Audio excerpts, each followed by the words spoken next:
జగన్మోహన్ రెడ్డి గారు చాలా వ్యూహాత్మకంగా వ్యవహరిస్తున్నారని చెప్పాలి. చాలా స్ట్రాటజీతో రాజకీయాలు చేస్తున్నారా? ఇప్పటికే పవన్ కళ్యాణ్ గారు, చంద్రబాబు నాయుడు గారు ఢిల్లీ వెళ్ళారు, వచ్చేసారు. తర్వాత ఏంటి అనేది ఇప్పుడు జగన్మోహన్ రెడ్డి గారు ఢిల్లీ వెళ్తున్నారు. మోడీ గారు అపాయింట్మెంట్ తీసుకున్నారు, మోడీ గారిని కలవబోతున్నారు అనేది. ఇంకా జగన్ గారు ఎప్పుడే ఢిల్లీ వెళ్ళినా విభజన హామీల గురించో, పోలవరం ప్రాజెక్టు గురించో రావాల్సినవి రాబట్టుకోవడానికి అనేది. కానీ ఇప్పుడు అంత అత్యవసరంగా ఢిల్లీ ప్రయాణం వెనక ఆంతర్యం ఏంటి?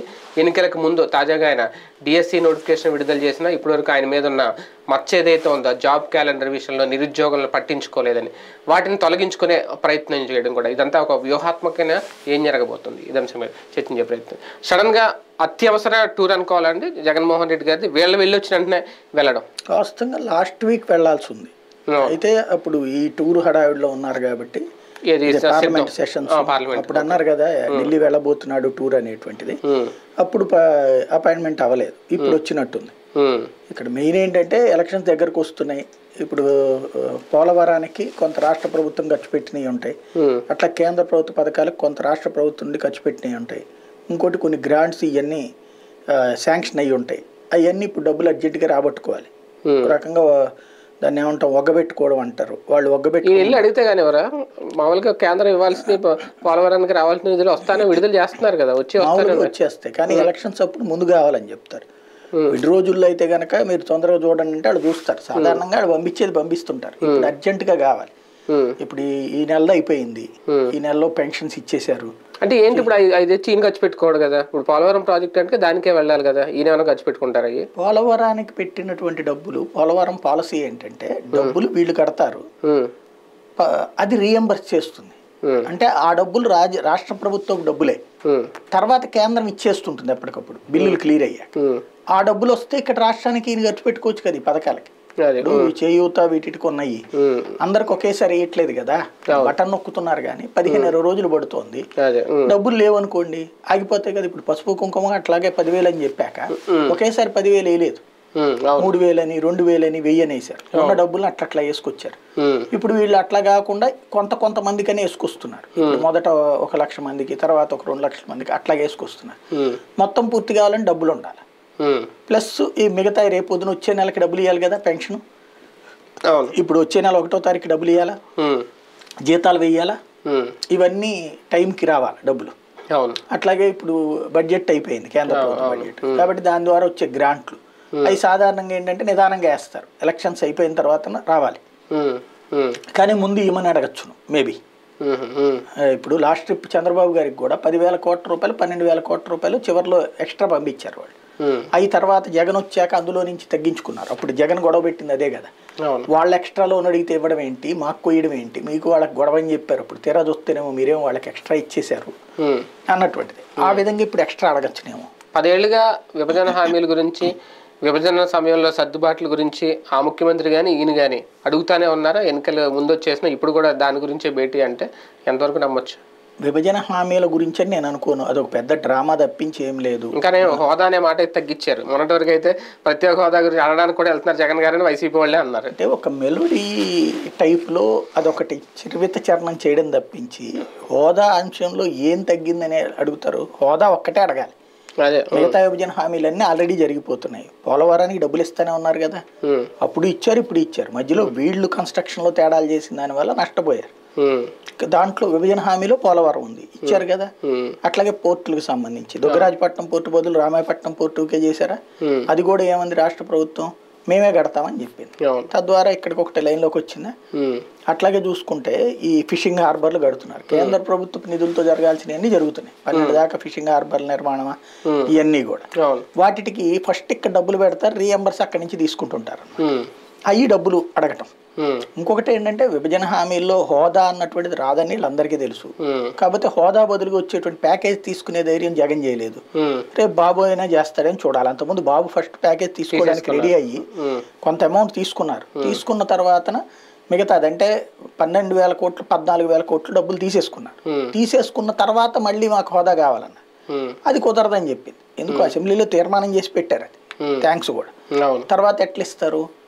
కాబట్టి అప్పుడు కాకపోతే ట్యాక్స్ ఎగ్జంప్షన్ సిస్టమ్ ఒకటి ఉంది. అప్పుడు 5% 5+ అదే 30+10+10 అన్నటువంటి, అంటే 30% డైరెక్ట్ పన్ను రాయితీ వెనుకబడిన జిల్లాల్లో పెట్టేటటువంటి దానికి, ఒక 10% వచ్చేటప్పటికి డిప్రిసియేషన్ మీద ట్యాక్స్ ఎగ్జంప్షన్, ఒక 10% ఏమో ఇన్వెస్ట్మెంట్ మీద ట్యాక్స్ ఎగ్జంప్షన్. ఇది 5 ఏళ్లకు నడిస్తే 5 ఏళ్ల దాన్ని ఇతను ఎక్స్టెండ్ చేసుకొచ్చాడు ఇంకొక 5 ఏళ్ళు. ఇప్పుడు అవి ఏమైనా పెంచమని అడుగుతాడు, ఎందుకంటే కొత్తగా అదానీలు వాళ్ళు వచ్చారు కదా ఇండస్ట్రీస్, అవి అడగచ్చునేమో. నేళ్ల సర్దుబాటు లేదంటే ఆస్తుల సర్దుబాటు, అది ఇంకా ఈ 10 ఏళ్ళు అయిపోయి విభజన సమయం అయిపోయినా సరే అది కొలుక్కి రాదా? దాని గురించి ఏమన్నా మాట్లాడతారా? దాంట్లో ఇంకా ఇప్పుడైతే ఏం జరగదు, ఏమి అడిగేది ఉండదు. ఆస్తుల పంపకాలకు సంబంధించి కూడా ఎలక్షన్స్ తర్వాత, అది జూన్లో మనకి రాష్ట్ర విభజన డేట్ జూన్ 2కి, ఈ లోపుగా మళ్ళీ కొత్త ప్రభుత్వం వచ్చాక చేయాల్సిందే కానీ దిగిపోయే ప్రభుత్వం ఏమీ చేయదు. ఎందుకంటే ఇప్పుడు ముట్టుకుంటే అసలు తెలంగాణలో అసలే కేసీఆర్ వెయిట్ చేస్తున్నాడు ఎక్కడ అన్నటువంటి, ఇప్పుడు ఈయన అట్లాంటిది రాజేస్తే అక్కడ కేంద్ర ప్రభుత్వం తలొగ్గేసేటటువంటి పరిస్థితి ఉండదు. అంటే జల వివాదాలు ఇంకా అలాగే ఉండాల్సిందే. జల వివాదాలు ఆల్రెడీ పరిష్కారం అయిపోయి ఉన్నాయి, మళ్ళీ కావాలని వాళ్ళు రేకెత్తిస్తూ ఉంటారు అంతే. దాంట్లో కొత్తగా ఇంకా చేసేది ఏం లేదు. పచావతి ట్రిబ్యునల్ ప్రకారం మనకి ఎంత ఉండాలో అంత కృష్ణా బోర్డుకి ఇచ్చేసేయాలి. కృష్ణా బోర్డు పర్యవేక్షణలో వాటర్ డిస్ట్రిబ్యూట్ చేయాలి. మేము ఇవ్వడానికి వీల్లేదని చెప్పి టీఆర్ఎస్ అంటుంది, ఇచ్చేస్తామని మన ప్రభుత్వం మంది మళ్ళీ ఇవ్వడానికి వీల్లేదని ఇప్పుడు లెటర్ రాస్తారు. అవన్నీ ఇక రొటీన్ నాటకాలు నడుస్తూ ఉంటుంటాయి. ఫైనల్గా అందులో ఇంకా కొత్తగా సమస్య ఏం లేదు. ఓన్లీ అది నడుస్తూ ఉండగానే వాటర్ వస్తూ ఉండగానే పక్కకి మళ్ళించేసుకుంటా ఉంటుంటారు. అవి ఎప్పటికప్పుడు చూసుకోవాల్సిందే కానీ ప్రత్యేకించి కేంద్ర ప్రభుత్వం ఇన్వాల్వ్ అయ్యి ఇప్పుడు చేయడానికి ఏముండదు అందులో. జగన్మోహన్ రెడ్డి గారు ఢిల్లీ టూర్ వెనక మరో కోణం లేదా? ఒక పక్క పొత్తులు ఓకే అయిపోతున్నాయి, ముగ్గురు కలిసిపోతున్నారు, పొత్తులకు సంబంధించి డైరెక్ట్గా మోడీతో ఏమైనా మాట్లాడడానికి ఈయన వెళ్ళారా? అడిగినా ఇంకా ప్రయోజనం ఉండకపోవచ్చు. ఎందుకంటే అమిత్ షాతో మాట్లాడిన తర్వాత అమిత్ షా దాంట్లో పార్టీ యాక్టివిటీలో నరేంద్ర మోడీ నిర్ణయం తీసుకోడు. ఇప్పుడు ఏం చేయాలా, చంద్రబాబుతో పొత్తొద్దులే అని నరేంద్ర మోడీ చెప్పాలా? అట్లా చెప్తాడా? బేసిక్గా ఏంటి ప్రయోజనం జగన్తో? ఎంతమంది వస్తే అంతమంది మద్దతు ఇస్తారు వాళ్ళకి, అంతే కదా. అది తెలుగుదేశమైన మద్దతు ఇస్తుందిగా. ఇప్పుడు బేసిక్గా ఇప్పుడు పార్టీ తను అన్ని రాష్ట్రాల్లో బలపడుతుంది, ఆంధ్రప్రదేశ్లో బలపడకపోతే ఎట్లాగా? జగన్ మద్దతు ఇవ్వడానికి రెడీగా ఉన్నప్పుడు పొత్తు పెట్టుకోవాల్సిన అవసరం ఏముందంటే వాళ్ళకి కావాల్సిన సీట్లు ఈయన ఎలాగ ఇచ్చేస్తారు కదా. అవును, మద్దతు ఇస్తాడు, అన్నిటికీ ఎందుకు ఇస్తాడు? రేపు పొద్దున యూనిఫామ్ సివిల్ కోడ్ పెడతారు వాళ్ళు బిల్లు, రేపు జగన్ మద్దతు ఇవ్వడుగా. ఇప్పుడు మొన్న కూడా ముందు త్రిబుల్ తలాక్కి చెప్పి ఆ తర్వాత అడ్డం తిరగలా, రాజ్యసభకి వెళ్ళేటప్పుడు ఉపన్యాసాలు ఇవ్వలేదా? మద్దతు ఇచ్చారు ఓటుకైతే, కానీ తర్వాత వచ్చి ఉపన్యాసాలు ఇవ్వాల. ఈ దఫా చెయ్యరు, మద్దతు ఇవ్వరు. ఇప్పుడు పొత్తు పెట్టేసుకుంటున్నారు కాబట్టి, పొత్తు పెట్టుకోవట్లేదు, వీళ్ళకి సపోర్ట్ అవ్వదు కాబట్టి అప్పుడు నెక్స్ట్ ట్రిప్ మద్దతు ఇవ్వరు. లేదా ఇంకోటి, భారతీయ జనతా పార్టీ తను బలపడాలి కదా. ఇప్పుడు జగన్ నీడలో బ్రతుకుదాం అనుకుంటే కేంద్రానికి ప్రయోజనం కానీ పార్టీకి ఏం ప్రయోజనం? బేసిక్గా భారతీయ జనతా పార్టీ కూడా ఎదగాలి కదా. జగన్ చేసిన తప్పు ఏంటంటే భారతీయ జనతా పార్టీని ఎదగనీలా. ఇక్కడ వాళ్ళని తెర వెనక నుండి ప్రోత్సహిస్తే తెలుగుదేశం పైకి కొంత భారతీయ జనతా పార్టీ స్ట్రాంగ్ గా కూర్చుని ఉండే, బీజేపీ ఎదిగితే రేపు నాకు ఏకమేకై కూర్చుంటుందని ఈయన ఎదగనీలా. వైసీపీతో ఉన్న సఖ్యత, జగన్తో ఉన్న మిత్రత్వం కోల్పోయినట్టు అవదా భారతీయ జనతా పార్టీ రేపొద్దున? ఖచ్చితంగా ఇప్పుడు అందులో నష్టమే ఉంటుంది. జగన్తో ఏమి శత్రుత్వం పెట్టుకోవట్లేదు కదా. ఒక విషయంలో ఆయన వ్యతిరేకించిన చాలా విషయాల్లో మద్దతు ఇచ్చారు ఎంపీలందరూ, సపోర్ట్. రాష్ట్ర రాజకీయాల పరంగా అయితే గనక ఎప్పుడు వీళ్ళిద్దరికి పొత్తు ఏం కుదరలేదు. కేంద్ర బిల్లులకు సంబంధించిన దాంట్లో వాళ్ళకి చంద్రబాబు నాయుడు కూడా సపోర్ట్ చేశారు అన్నిటికీ ఆ లెక్కనైతే బేసిక్ గా. కాబట్టి దాన్ని అసలు రాజకీయ పొత్తు అనుకోవడానికి ఏముండదు. రాజకీయ పొత్తు పరంగా జగన్తో ఏ ప్రయోజనం లేదు. రాజకీయ పరంగా భారతీయ జనతా పార్టీకి ఏంటి ఉపయోగం? ఇక్కడున్న 25 మంది మద్దతు ఇచ్చారు అక్కడ, కాబట్టి దానికి ఏం ప్రాబ్లం లేదు. రేపైనా ఇస్తాడు చచ్చినట్టు. ఏం కాంగ్రెస్కి లేడు కదా ఆయన. బేసిక్ గా మోడీ జగన్ మధ్య భేటీలో పొత్తుల ప్రస్తావన అసలు ఏం రాదా? చెప్పలేము. అంటే ఇంటర్నల్ గా వచ్చినా కూడా ఈయన అడిగాడని చెప్పి మార్చేసుకునేటటువంటి సీన్ అయితే ఏముండదు అనుకుంటున్నాను నేను. అంటే సీట్ల డిమాండ్ ఇక్కడికి ఇది జరుగుతున్నది బాబుతో మీటింగ్ అంటే మోడీకి తెలియకుండా ఏం జరగదు. అమిత్ షా పెట్టేటువంటి మీటింగ్ మోడీకి తెలిసి జరిగిన తర్వాత ఇంకా ఏంటి ప్రాతిపదిక? బేసిక్ గా ఒకటే ఉంది, మేము కూడా కొంత బలపడాలనుకుంటుంది భారతీయ జనతా పార్టీ. మేము కూడా బలపడాలనుకున్నప్పుడు వైసీపీతో అయితే వాళ్ళు బలపడరు కదా. అట్లాంటప్పుడు తెలుగుదేశంతో అయితే కొంత బలపడడానికి అవకాశం ఉందనుకున్నప్పుడు వైసీపీ పొత్తుకైతే రాదు కదా బీజేపీతో. భారతీయ జనతా పార్టీతో వైసీపీ పొత్తుకు రానప్పుడు వాళ్ళు జగన్ని నమ్ముకుని జగన్ మనకి మద్దతు ఇస్తాడులేని మన పార్టీని మూసేసుకుందాం ఎక్కడ అనుకుని ఎందుకు అనుకుంటారు? రేపొద్దున బీజేపీని ఇరకాటంలో పెట్టే వ్యూహం ఏం జగన్మోహన్ రెడ్డి గారి దగ్గర ఉండదా? ఆయన కాదనప్పుడు టీడీపీతో వెళ్తే మళ్ళీ వైసీపీ ముందు చేసేది ఏమి లేదు. మళ్ళీ వైసీపీ అధికారంలోకి వస్తే వచ్చిన తర్వాత చూసుకుంటారు. అది అప్పుడైనా ఈయనకి అవసరమే కదా. కేంద్రంలో బీజేపీ కాకుండా కాంగ్రెస్ అధికారంలోకి వచ్చిందంటే అప్పుడు ఈయన మళ్ళీ ఇక్కడ చెల్లులు ఉంది. కేంద్రంలో ఎటు ఉపయోగం లేదు ఈయనకి, అప్పుడు గొడవ పెట్టుకోలేడు కదా. కాకపోతే ఇప్పటి నుంచి జగన్కు ఉండేటువంటి అసలు కష్టాలు ఉంటాయి. ఇప్పుడు బాబుకి చుట్టూ వల వేయడం బాగా అలవాటు. ఇప్పుడు జగన్కి ఫండింగ్ రాకుండా అడ్డుకోవడం, లేకపోతే జగన్ దగ్గరికి ఈ వ్యవస్థల్ని పైనుంచి ప్రొవోక్ చేసేటటువంటి ప్రయత్నం చేయడం, ఇవన్నీ ఉంటాయి. రేపు ఆఫ్టర్ ఎలక్షన్స్ అయితే కనుక జగన్ గెలవకపోతే ఫుట్బాల్ ఆడేస్తారు. జగన్ గెలిస్తే కనుక తెలుగుదేశం పార్టీ ఆ కూటమిలో ఉంటుంది కాబట్టి రోజు అజ్జేయండి ఇచ్చేయండి అని చెప్పి బీజేపీ మీద ఒత్తిడి తెచ్చి జగన్ ఏడిపిస్తూ ఉంటుంది అధికారంలోకి రాకపోతే. కాబట్టి దానికి ముందుంది ముసళ్ళ పండగ లాంటిది అనమాట జగన్. అంతే తప్ప జగన్ చేతిలో ఏమి ఇప్పుడు రిమోట్ ఉండదు రేపు పొద్దున్న అధికారంలోకి ఎందుకుంటుంది. జగన్ అధికారంలోకి వస్తే ఎక్కువ ప్రెషర్ ని చేయడానికి ప్రయత్నిస్తుంది తెలుగుదేశం పార్టీ.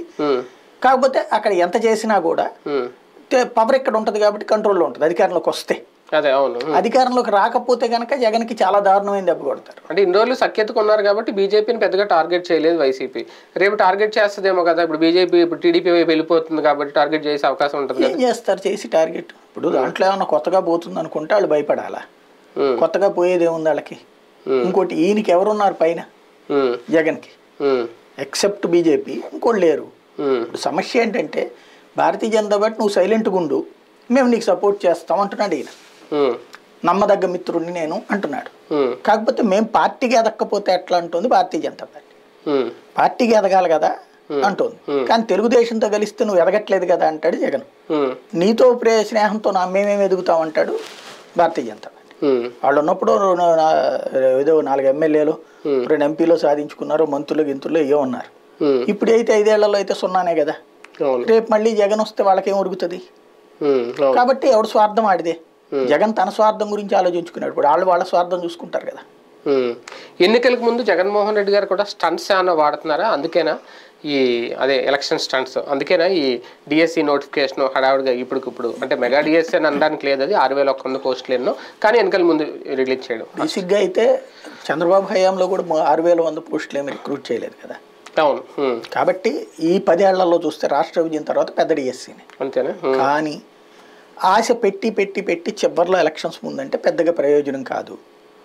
కాకపోతే నెక్స్ట్ గవర్నమెంట్ వీళ్ళది వస్తే వాళ్ళకు ఉద్యోగాలు వస్తాయి, కానీ వీళ్ళది రాకపోతే పరిస్థితి ఏంటి? అది $1 మిలియన్ ప్రశ్నే. కాబట్టి ఇది చివరిలో వేసినటువంటి ఓ రకంగా చెప్పాలంటే ఒక 3 నెలల కనీసం ఒక 6 నెలల క్రితం చేస్తుంటే ఈయన గుర్తుపెట్టుకుని ఉండేవాళ్ళు. ఇంత ఆలస్యంగా చేయడం వల్ల ఇది పెద్దగా ప్రయోజనం అవుతుంది నిరుద్యోగులు అని నేను అనుకోను. అంటే లాస్ట్ మినిట్లో ఇవ్వడం వాళ్ళకి గుర్తుండదా? మొన్న కూడా జనవరిలో అనుకుంటాను నర్సింగ్ పోస్టులు జనవరి 11 ఎప్పుడో నోటిఫికేషన్ వేశారు, వాళ్ళకి ఆల్రెడీ ఇప్పుడు జాబ్స్ కూడా వచ్చేసినాయి, జాయిన్ అయిపోయారు కూడా. అంటే చాలా ఈ 2 నెలల నుంచి పోస్టులు వేస్తున్నారు, వెంటనే తీసేసుకుంటున్నారు. అది ప్రయోజనం అవుదా అంటున్నాడు. తను వచ్చినటువంటి సందర్భంలో 2 లక్షల ఉద్యోగాలు ఇచ్చాడు. అవును. ఇది 1,500,000 సచివాలయాలు, ఒక 50,000 డాక్టర్లు, ఇట్లాంటివన్నీ. ఈ మధ్య నర్సులు ఇవి తర్వాత మిగతా అవన్నీ నడుస్తున్నాయి. మధ్య కానిస్టేబుల్ కూడా తీశారు. కాబట్టి అవన్నీ నడుస్తూనే ఉంటాయి.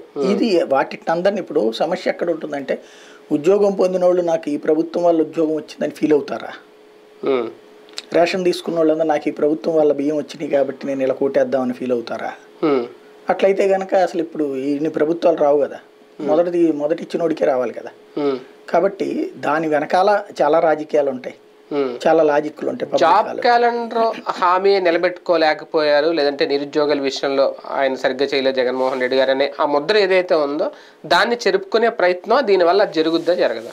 అదే చెప్పేది. దాంట్లో వాళ్ళకి చివరిలో చేయడం వల్ల అది ఏం పట్టించుకోరు. ఇంకోటి చంద్రబాబుతో కంపేర్ చేస్తే భారీగా ఉద్యోగాలు ఇచ్చాడు. అవును. అదే సందర్భంలో ఏడాదికి ఒకసారి జాబ్ క్యాలెండర్ అన్నది మిస్ అయ్యాడు. అది చర్చ ఉంటుంది ఖచ్చితంగా, అది గుర్తుంటుంది, ఇది గుర్తుంటుంది. అయితే నిరుద్యోగులందరూ పోలరైజ్ చేస్తారా ఓట్లు అంటే అది అమాయకత్వం. పల్లె ప్రాంతాల నిరుద్యోగి నెగిటివ్గా ఓటేయచ్చు, చంద్రబాబు ఇస్తాడని వాళ్ళు నమ్ముతారా? బేసిక్గా ఆయన ఎప్పుడు ఇవ్వలేదు, కాబట్టి అది అంత సులభమేం కాదు. రైట్, చూద్దాం. ఢిల్లీ వెళ్ళొచ్చిన తర్వాత జగన్మోహన్ రెడ్డి గారు ఇప్పటివరకు ఢిల్లీ వెళ్ళొచ్చిన తర్వాత ఆయన ఏం ప్రకటన చేయలేదు. ఈసారైనా ఏమైనా చేస్తారా? నిజంగా ఎన్నికలకు సంబంధించో లేదంటే ముందు పోలవరం ప్రాజెక్టు గురించో ఈ హామీల గురించో రాబట్టుకోవాలని రప్పించుకోవడానికి మాత్రం వెళ్ళారా? వేరే వ్యూహం ఏమైనా ఉందా? చూద్దాం.